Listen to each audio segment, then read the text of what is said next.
देखो बेटा, कक्षा 10 और कक्षा 12 में नोट्स मेकिंग ज़रूर आती है और ये नोट्स मेकिंग कितने नंबर की आनी है?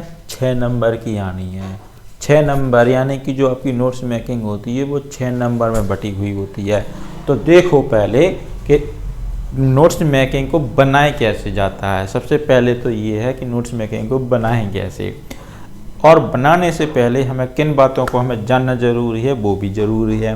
तो नोट्स मेकिंग में होता क्या है, सबसे पहले तो आपको इंग्लिश का मतलब समझ में आना चाहिए, या अगर आपके सामने जो पीडीएफ जो अपनी जो पैराग्राफ दिया है उस पैराग्राफ पर क्या आना चाहिए, थोड़ा मतलब समझ में आना चाहिए। थोड़ा थोड़ा, ज़्यादा आ रहा है तो अच्छी बात है, लेकिन थोड़ा तो बिल्कुल आना ही चाहिए, तभी तो आप उसका क्या पकड़ पाओगे, एक सार पकड़ पाओगे।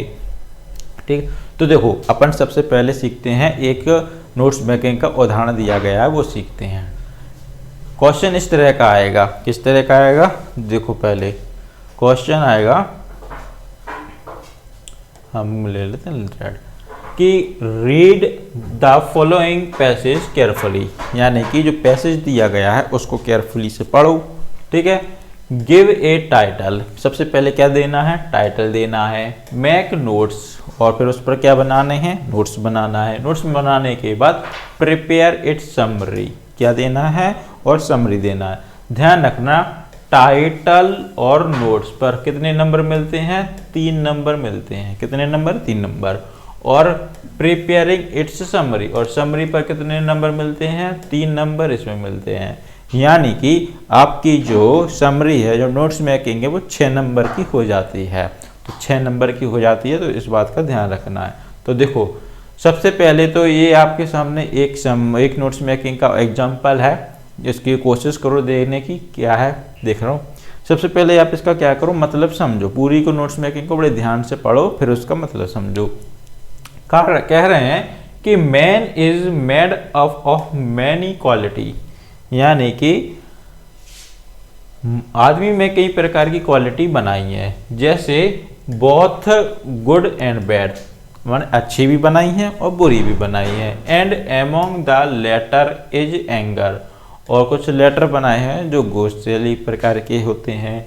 The nature of every human being is such that, और चूंकि मानवता की क्या होती है, एक प्रकृति होती है, नेचर माने प्रकृति होती है। Anything that gives offence to his sentiments और goes against his principles excites his anger, यानी कि मानव की क्या होती है, प्रकृति होती है, जो गुस्सा होती है, अच्छा भी होता है बुरा भी होता है, उसी प्रकार के होते हैं, जो क्या करता है, अपने प्रिंसिपल और एक्साइट के विरुद्ध जाता है।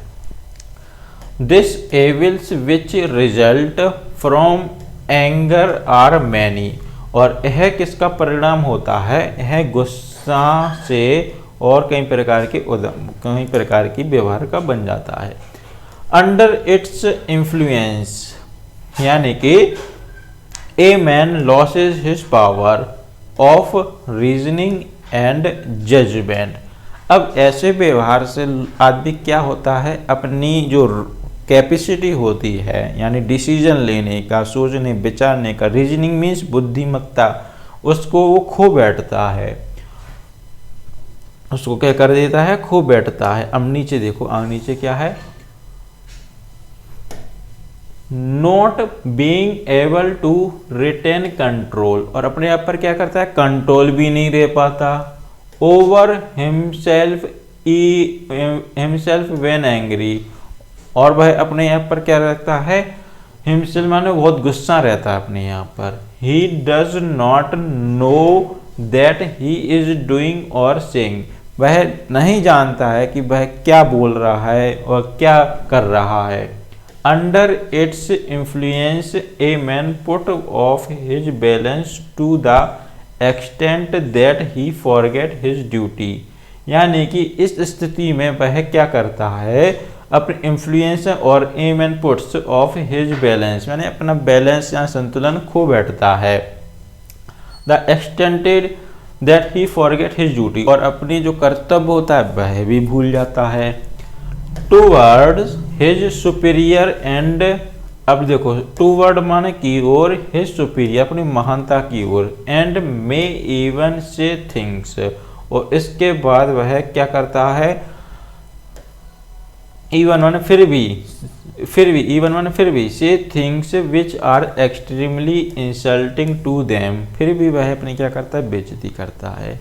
अब देखो, अब इस पूरे टाइटल, इस पूरे पैराग्राफ को आपने क्या पढ़ा, ढंग से पढ़ा, पढ़ने के बाद आपने देखा कि इसमें सबसे ज़्यादा किस बात पर फोकस किया गया, तो इसमें फोकस किया गया है गुस्सा पर या आदमी की नेचरता पर वो फोकस किया गया है। तो इसका आंसर देखो क्या हो जाएगा, इसका आंसर हो जाएगा, सबसे पहले टाइटल की बात की जाए तो टाइटल अपना क्या हो जाएगा, टाइटल हो जाएगा डिसएडवांटेज ऑफ एंगर, यानी कि गुस्सा से हानि। डिसएडवांटेज में क्या होता है, हानि, यानी कि कोई फायदा नहीं होता है हानि से, ठीक है।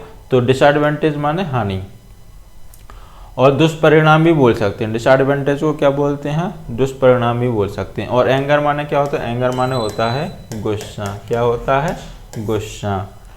अब इसके बाद आती है नोट्स। अब हमें बनाना है, क्या बनाना है, नोट्स बनाना है। तो नोट्स बनाने के लिए क्या करते हैं, कुछ छोटे छोटे स्टेप होते हैं, जैसे कोई हम लाइन एक छांट लेते हैं, उसको हम शॉर्ट कर देते हैं, और इसी शॉर्ट को क्या बोलते हैं, नोट्स बोलते हैं। देखो इसमें कैसे बनाया गया है, इसमें बनाया गया है एंगर इज हार्मफुल, जो गुस्सा है वो कैसी है, हार्मफुल, यानी कि खतरनाक है या फिर नुकसानदेह है। हार्मफुल का मीन्स क्या होता है, नुकसानदेह।